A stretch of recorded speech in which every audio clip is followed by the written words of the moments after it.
হয়ে যাবে। তাই জন্যই বড়দের রেসপেক্ট দিতে হয়, বাবা মাদের ভালোবাসা দিতে হয়, সেবা করতে হয়।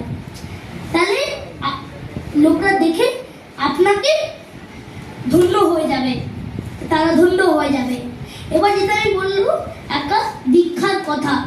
একদিন শ্রী অরবিন্দ ঘোষের ভাই, শ্রী অরবিন্দ ঘোষকে তো শ্রী অরবিন্দ ঘোষের ভাইকে তো আপনারা জানেনই, বারিক ঘোষ। তো বারিক ঘোষ একদিন পাবনাতে এসেছিলেন আর ঠাকুরের সঙ্গে বিভিন্ন কথা বলেছিলেন, কিন্তু বারিক ঘোষের অনেক ভালো লেগেছে পাবনা জায়গাটা।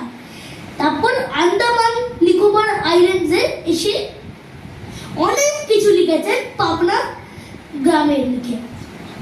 তারপর চিত্তরঞ্জন দাস মানে শিয়া দাসকে বললেন, এই আমি দেখেছি পাবনা জায়গাটা অনেক বেশি ভালো। তারপর শিয়া দাস যেটা বললেন,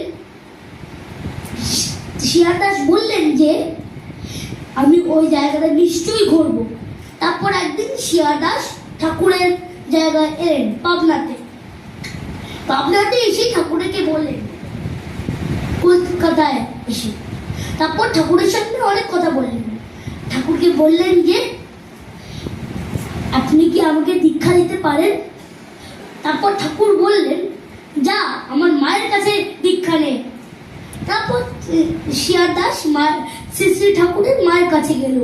তারপর গিয়ে শিয়া দাস ঠাকুরের মায়েরকে বললেন যে আমাকে একটু দীক্ষা দিয়ে দেবেন। তারপর মা বললেন যে আমি তোমাদের দিতে পারবো না, তোমরা যদি একবার দীক্ষা নিয়ে নাও, তোমরা ভাবছো যে তুমি আমাদের সকল সৎসঙ্গকে ধন্য করে দেবে, আমি এসব করি না। তারপর তোমরা এটা করবে আর মানবে না, আমি করতে চাই না।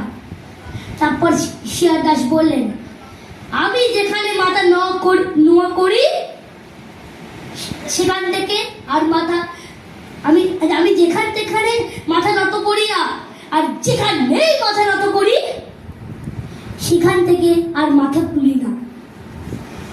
আজকে আমি এই দুটো গল্প বললাম আপনাদের সামনে, হতে পারি আর ছোটদেরকে অনেক ভালোবাসা। আমি কবির একটা কবিতা বলছি, শ্রী শ্রী রবীন্দ্রনাথ ঠাকুরের।